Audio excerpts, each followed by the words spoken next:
하나님 말씀은 요한복음 1장 12절과 13절 지난주와 동일한 말씀입니다. 우리 같이 봉독하겠습니다. 영접하는 자 곧 그 이름을 믿는 자들에게는 하나님의 자녀가 되는 권세를 주셨으니 이는 혈통으로나 육정으로나 사람의 뜻으로 나지 아니하고 오직 하나님께로부터 난 자들이니라. 아멘. 지난주에 이어서 우리를 자녀 삼으신 것이 하나님의 은혜입니다 라고 하는 말씀을 우리가 한번 같이 나눠보도록 하겠습니다.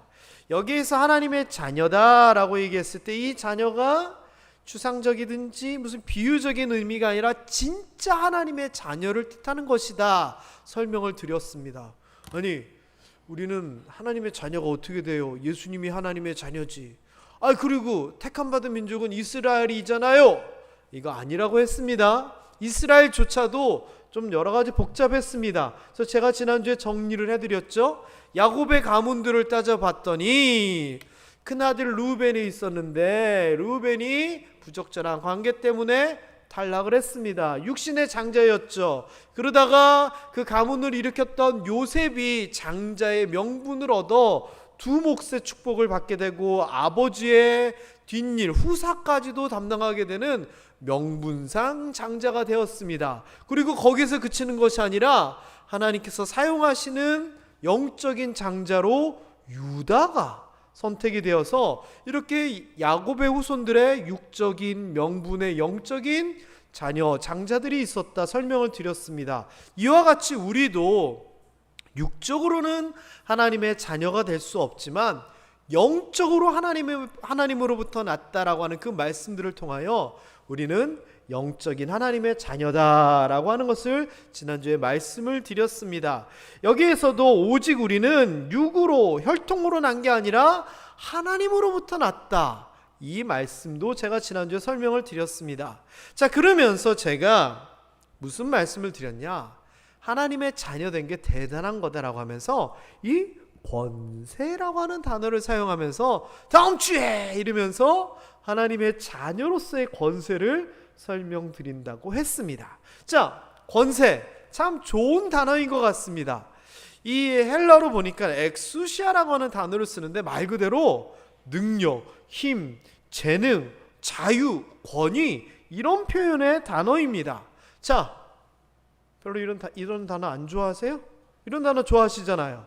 뭐 능력, 축복, 은혜 이런 단어 좋아하시죠? 뭐 그리고서 핍박, 고난, 연단 이런 단어는 별로 안 좋아하시고요.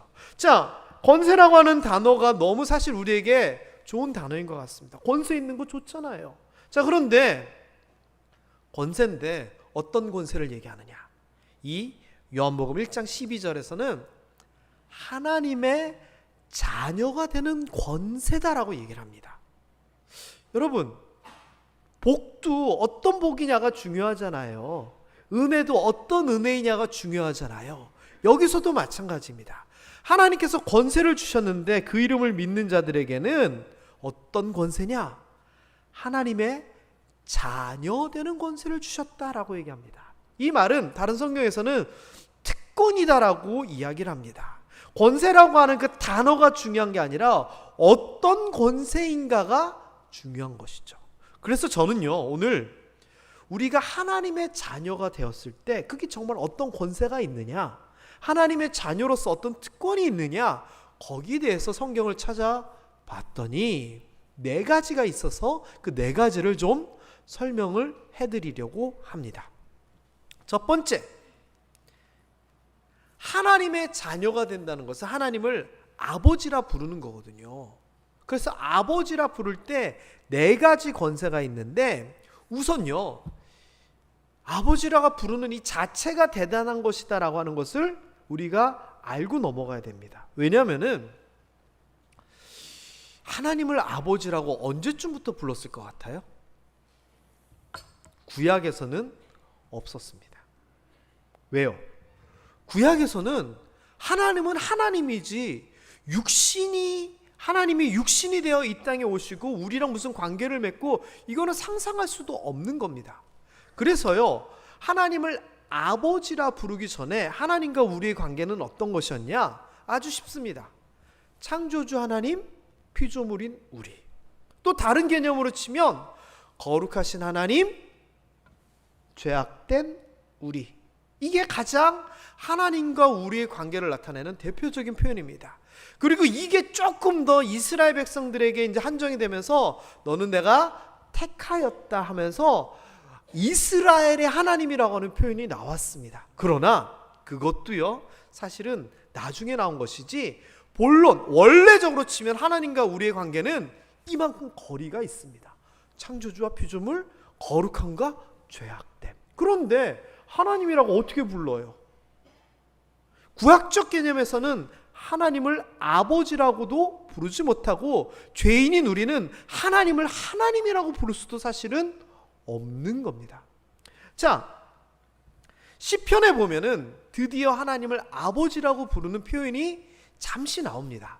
시편 89편에 보면은 그가 내게 부르기를 주는 나의 아버지요 나의 하나님이시다 라고 하면서 주는 나의 아버지다라고 하는 표현이 나오는데, 이게요 실제로 누군가가 하나님을 아버지라고 부르는 게 사실은 아닙니다.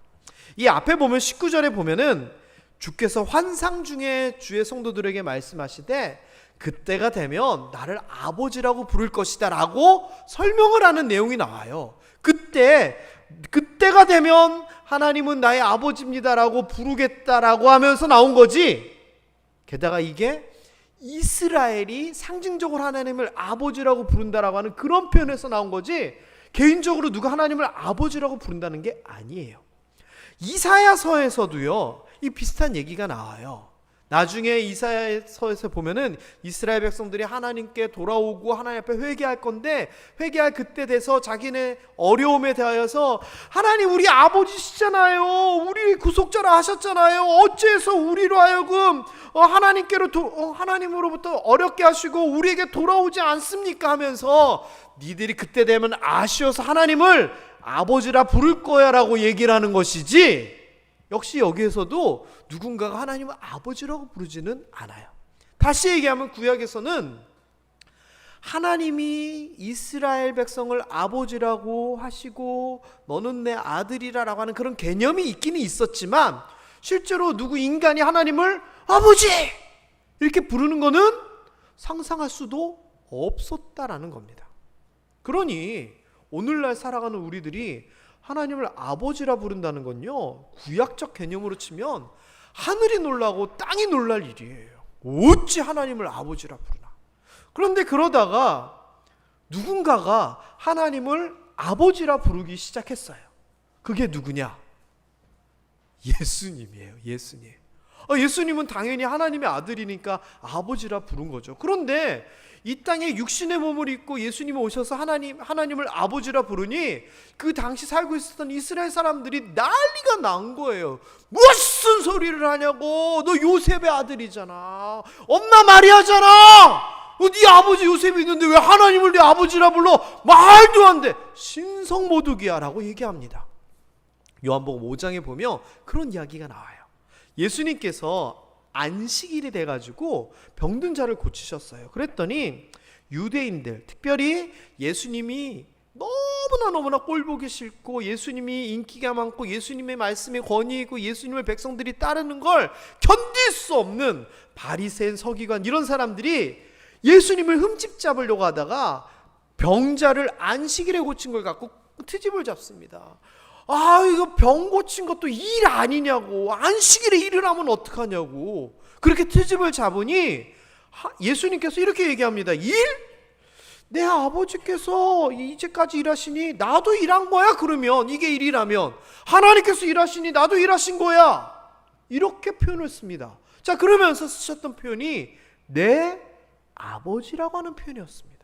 그랬더니 안 그래도 꼬투리 잡으려고 했던 그 사람들이 더욱 예수를 죽이고자 합니다. 왜?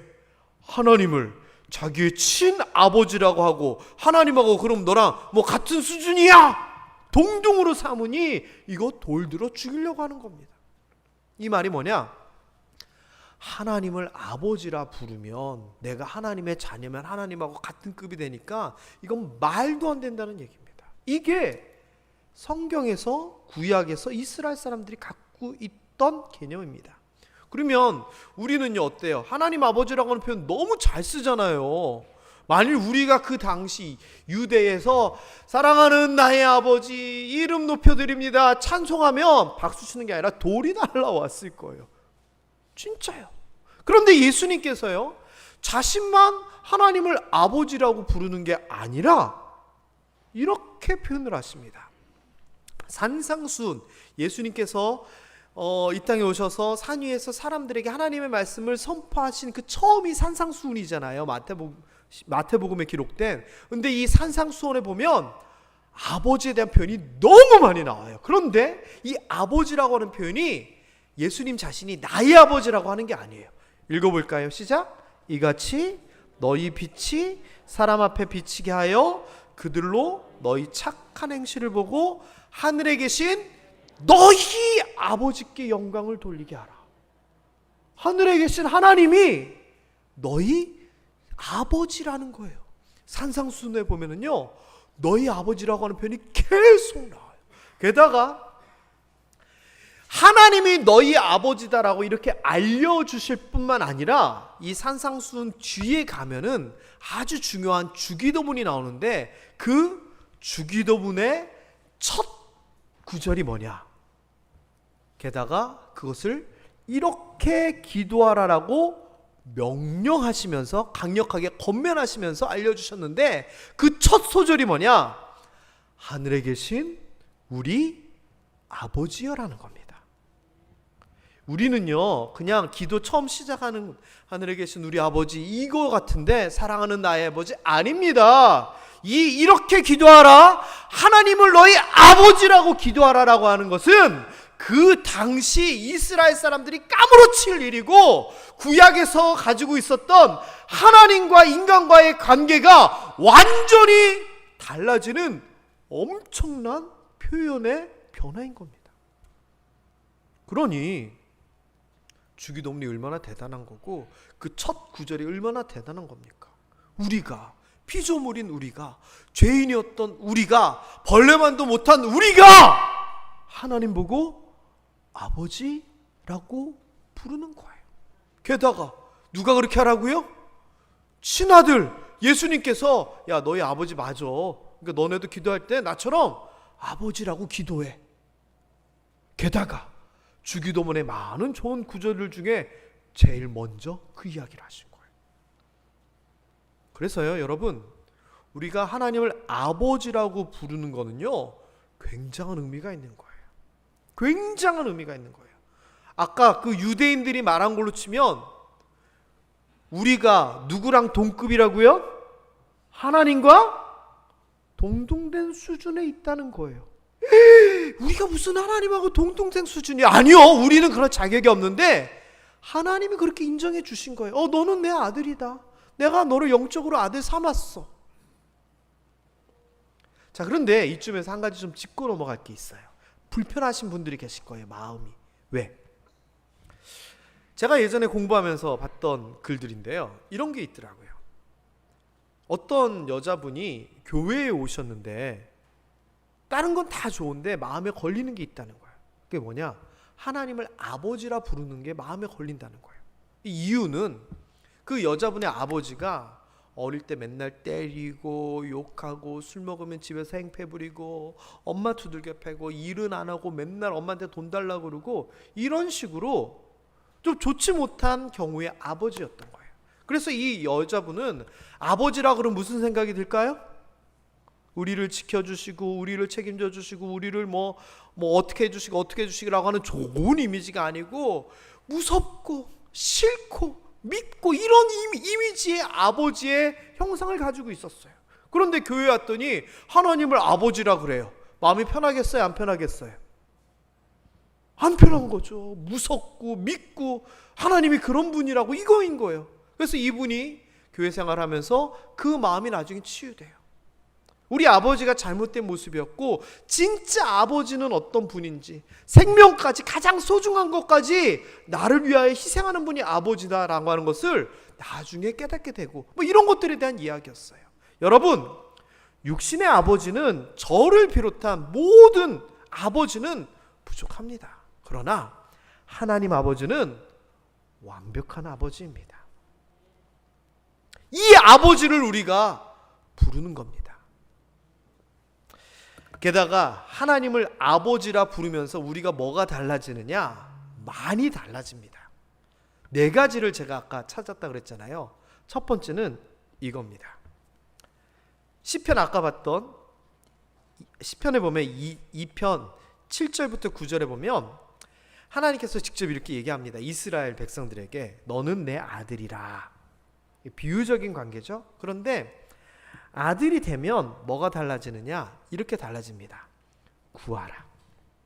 이제 너 아들 됐으니까, 내가 너를 낳았으니까 나한테 구하라. 그럼 내가 이방 나라까지 너에게 유업으로 주겠다. 이 유업이라고 하는 말은 소유, 상속물, 유산이라는 거예요. 그래서 이 유업은요, 하나님이 아버지니까 우리에게 주시는 특별한 것들을 얘기해요. 그러면서 내 소유가 땅끝같이 이르게 되고 내가 철장으로 그들을 깨트리며 질그릇같이 부수리라. 요한계시록에 나오는 철장 권세를 너에게 주겠다라고 얘기를 해요. 근데 이 이야기가 마태복음 7장에서 똑같이 나와요. 읽어봅니다. 시작. 너희가 악한 자라도 좋은 것으로 자신에게 줄 줄 알거든 하물며 하늘에 계신 너희 아버지께서 구하는 자에게 좋은 것으로 주시지 않겠느냐 하면서 마태복음에서 아버지라고 불러라. 너희 아버지다. 아버지에게 기도하라라고 하면서 6장에서 얘기하고선 7장에서는 뭐라고 얘기하냐면은 그 아버지에게, 하늘에 계신 너희 아버지에게 구하라는 겁니다. 구하면 좋은 것으로 주신다는 겁니다. 게다가 여기서 말하는 구하는 이 개념은요, 죄인된 우리가 하나님 앞에 하나님 은혜 베풀어 주세요 이런 구하는 거 아닙니다. 여기에서 말하는 구함은 자녀로서 하나님 앞에 구하는 겁니다. 자녀로서. 저희 아이들이 저한테 이것저것 때로는 사달라고 필요하면 뭘 달라 그러거든요. 그런데 둘이 너무 달라요. 큰아이는, 지강이는 저한테 이래요. 아버지, 제가 이게 필요한데 좀 사주세요 이렇게 얘기해요. 그래서 저는 저희 아들이 아버지 이렇게 부르면 또 뭔가 필요하구나 이런 생각이 들어요. 그래서 진지하게, 정중하게 자기가 이게 필요하다 또는 먹고 싶다, 갖고 싶다 얘기를 해요. 그런데 저희 딸은 달라요. 이렇게 얘기해요. 아빠, 나 이거 갖고 싶어. 뭐냐? 너무 당연하게 저한테 사달라고 얘기를 해요. 물론 지금은 좀 철이 들었죠. 자, 그러면 제가 정중하게 격식을 같이 얘기하는 아들에게 사줄까요? 다짜고짜 대놓고 얘기하는 떼쓰는 딸한테 사줄까요? 누구한테 사주겠어요? 맞아요. 둘 다 사줘요. 왜죠? 자식이니까. 자식이니까. 여기서 말하는 구하는 거는요, 아버지에게 자녀가 구하는 거예요. 때로는 떼쓸 수도 있다는 얘기예요. 그 전에는 자격이 없는 자들이 하나님 앞에 은혜를 구하는 거예요. 자격이 없는 자들이. 근데 여기에서는 자격이 있어요, 없어요? 있어요. 어떤 자격? 자녀로서의 자격이 있다는 거예요. 여러분, 대단한 겁니다. 우리가 은혜를 베푸소서 하나님 앞에 얘기할 때 뭔 자격으로 은혜를 달라고 그래요. 그런데 자격이 생겼대요. 누가? 하나님이 우리 보고 내가 너를 낳았어. 네가 내 자녀야. 내 아들이야, 딸이야. 뭐 구하는 거 내가 좋은 것으로 줄게라고 얘기하는 거예요. 말씀하시고 약속하신 거예요. 그래서 여러분, 하나님 앞에 기도할 때 조금 급하고 조금 때 쓰는 것 같고 조금 마음에 찔리는 게 있으면 이렇게 기도하세요. 어떻게? 부를 때 하나님을 뭐라고 부르면서? 아버지. 이러면 하나님이 하늘에서 기도 들을 때 가슴이 철렁하면서 아이고 또 뭐가 필요해서 이러지 않을까요? 자녀로서 구하는 거 특권이에요. 특권. 제가 지나가는데 어떤 여자애가 와가지고 저기 아저씨 저 과자 하나 사주세요. 그럼 제가 사줄까요 안 사줄까요? 너 미친 거 아니니? 이럴지도 몰라요. 그런데 자녀가 사달라 그러면은 사주는 거예요. 그런데 우리가 그 자격이 이제 생겼다는 거예요. 하나님을 아버지라 부를 수 있는 자격. 이 얼마나 대단한 특권이고 권세예요. 이 은혜가 여러분에게 있음에 하나님 앞에 감사할 수 있게 되기를 주님의 이름으로 축원합니다. 두 번째, 이런 게 있더라고요. 읽어봅니다. 시작. 그때의 의인들은 자기 아버지 나라에서 해와 같이 빛나리라. 귀 있는 자는 들을지어다. 복음송 중에 해같이 빛나리 뭐 이런 복음송 있잖아요. 여기에서 나온 거예요. 의인들이에요. 남들을 하나님께로 돌아오게 한 자들 뭐 이런 식으로 나오는데 여기서 나오는 표현이 뭐냐? 아버지 나라라고 하는 표현이에요. 아버지 나라. 의인들은 하나님의 자녀로서 아버지 나라에 들어가는 거예요. 아유 목사님 저는 뭐 그냥 의인으로서 별 아니요, 자격은 우리는 없어요. 그런데 누가 의롭다고 하셨죠? 하나님이 우리를 의롭다고 하시면서 우리를 자녀 삼으신 거잖아요. 우리는 자격 없는데. 그러니 의인이라고 하는 말이 맞아요 틀려요? 맞아요. 누가 그렇게 인정해 주신 거예요? 하나님이 인정해 주셨으니까. 그럼 그런 의인들이 된 우리는 하나님의 나라에서 어떻게 된다고요? 해와 같이 빛나리라는 거예요. 우리를 존귀하게 해준다는 거예요. 귀하게 해준다는 거예요. 얼마 전에 모 그룹에서 자녀들이 이제 결혼을 했더라고요. 그래서 보니까 그 결혼식에 다른 여러 가지 그룹들의 그 재벌들이 하객으로 이제 참석한 게 기사에 나왔더라고요. 그런데 제가 보니까 너무 웃긴 게 신랑 신부 결혼한 신랑 신부 얘기는 별로 없고요. 하객한 사람의 이야기가 완전히 계속 나오는 거예요. 누구냐? 우리나라 제일 큰 그룹이라고 하는 삼성그룹의 이재용이라고 하는 회장이 있잖아요. 그 회장이 결혼식에 참석을 이제 하객으로 참석하는데 부인이 아니라 딸하고 같이 결혼식에 참석한 거예요. 근데 딸이 뭐 20대 초중반 이렇게 해서 어려요. 그런데 보니까 대중 앞에 공식적으로 지금 나타난 거예요. 그래서 기자들이 그거 사진 냅다 찍어가지고 그 결혼식에 신랑 신부 관심 있는 게 아니라 그 결혼식에 이재용 딸이 왔대! 이거 기사를 쓰는 거예요. 그러면서 결혼식 신랑 신부에 대한 얘기보다는 이재용 딸이 몇 살이고 지금 뭐 학교를 어디를 다니고 그때 입고 왔던 옷이 무슨 했는데 얼마짜리 옷이고 신랑 신부보다 더 관심을 받았어요.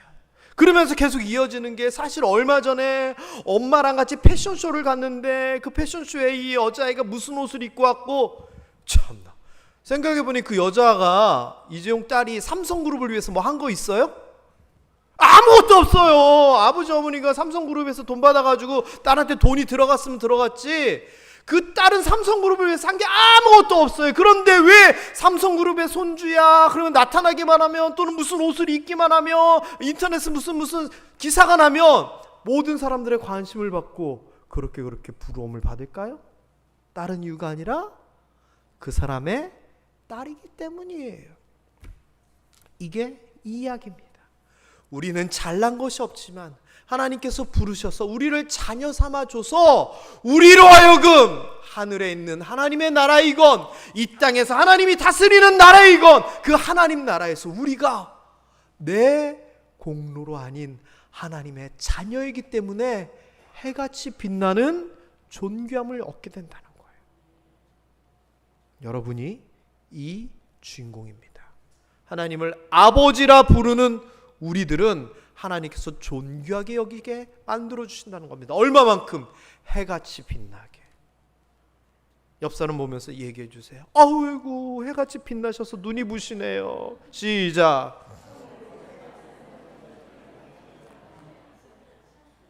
농담이 아니에요. 하나님께서 그렇게 해같이 빛나게 해주신다는 거예요. 진짜예요. 자, 또 세 번째, 우리가 하나님의 자녀됨으로써 그냥 다른 뭐 여러 가지 뭐 하나님의 백성 뭐 이런 표현 말고 자녀라고 하는 표현이 나오면서 또 하나님을 아버지라고 부르면서 성경에서 우리에게 말하는 우리의 권한 특권이 또 뭐 있느냐? 이거예요. 우리가 잘 알고 있는 로마서 8장의 말씀이에요. 자, 그런데 여기에 보면은 우리에 대해서 뭐라고 얘기하냐면은 예전에는 종이었는데 이제는 자녀이다라고 하면서 변화를 얘기해요. 그래서 이제는 종이었을 때는 주인님 뭐 이렇게 불러야 되는데 이제는 뭐라 부르냐? 자녀가 됐기 때문에 아빠라고 부른다는 거예요. 아빠. 예전에는 아바 아버지라고 번역했는데 이 아바나 우리의 아빠나 똑같은 개념입니다. 친밀하게 아버지를 부를 때 아바라고 불러요. 발음이 거의 비슷해요. 그래서 우리가 이제는 종이 아니기 때문에 아버지, 아빠라고 부른다는 겁니다. 지난주 김계동 얘기 기억나세요? 김계동이 종살이하면서 살았는데 주인님이 아들 없다고 양자로 드렸다고 해서 모든 게 변해졌다고 얘기했잖아요. 그러면은 그 양자 삼으신 그 아버지 대감님을 뭐라 불러야 돼요? 예전처럼 대감님이라 불러요? 아니에요. 아버지라 부르는 거예요. 우리가 그렇게 아버지라 부른다는 겁니다. 자, 그런데 우리가 이렇게 아버지를 불러서 어떤 혜택이 있느냐? 상속자라는 겁니다. 상속자. 하나님의 것을 이어받고 물려받는. 자, 그런데 이 상속자가 영광만 받느냐? 고난도 함께 받는데요. 가족이니까. 그러면 고난 싫어요? 아니요. 그 다음에 뭐라고 얘기하시냐? 여러분이 잘 알고 있는 구절입니다. 18절 읽어봅니다. 시작. 생각하건대 현재의 고난은 장차 우리에게 나타날 영광과 비교할 수 없도다. 이 말이 무슨 말이에요? 우리가 하나님의 자녀 되어서 고난도 받게 되지만 이 고난이 어떻게 된다고요? 나중에 엄청난 영광으로 변한다는 겁니다. 만일 우리가 하나님을 모르고 하나님의 자녀가 아니라면 고난을 겪을 때 그 고난에 대한 보증이 없어요. 앞으로 좋게 되리라는.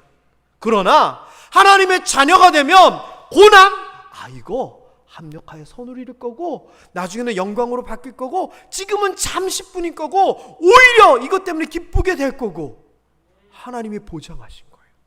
그러면 하나님을 아버지라 부르는 사람 어떤 특권이 있느냐? 고난을 맞이할 때 고난이 뭘로 변한다고요? 결국은 영광으로 변한다는 겁니다. 하나님을 아버지라 부르지 못하면 영광조차도 결국은 사망에 이르게 되지만 반대로 우리는 하나님의 자녀는 결국 영광을 누리게 된다는 겁니다. 네 번째, 이런 표현이 있습니다. 야고보서 1장 17절 읽어봅니다. 시작. 온갖 좋은 은사와 온전한 선물이 다 위로부터 빛들의 아버지께로부터 내려오나니 그는 변함도 없으시고 회전하는 그림자도 없으시니라. 회전하는 그림자는 몸을 돌려서 다른 데를 바라본다, 얼굴을 돌린다라고 하는 그것에 대한 연장되는 표현인 것 같아요. 자, 그런데 우리 빛의 자녀인 우리들의 아버지가 뭘 주신다고요? 온갖 좋은 은사와 선물을 주신다는 겁니다. 필요할 때 떼쓰면 주시는 것도 있지만 그거 아니어도 자녀들이니까 온갖 좋은 것들 다 주신다는 겁니다. 아버지니까. 정리 한번 해볼까요?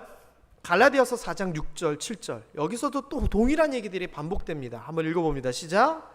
너희가 아들임으로 하나님이 그 아들의 영을 우리 마음 가운데 보내사 아빠 아버지라 부르게 하셨느니라. 그러므로 내가 이후로는 종이 아니요 아들이니 아들이면 하나님으로 말미암아 유업을 받을 자니라. 앞에 있었던 내용들이 거의 다 포함되어 있습니다. 자, 우리가 하나님의 자녀가 돼서 하나님으로부터 유업, 하나님으로부터 귀한 것들을 받게 되고 권세를 누리게 됩니다. 뭐냐? 정리하면 자녀로서 구할 때 자녀니까 주시는 게 있다. 그래서 가끔 때도 한번 써보자 그러는 겁니다. 두 번째, 자녀로서 내가 잘난 게 아니라 하나님 덕택에 존귀함을 얻게 된다. 세 번째, 자녀들은 고난도 겪을 수 있지만 결국 이 고난이 영광으로 변화된다.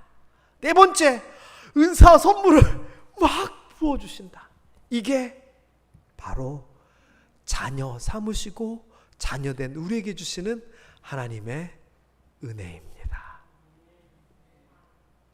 이 은혜가 우리에게 있음을 깨닫고 구하고 누리는 여러분들 되시기를 주님의 이름으로 축원합니다.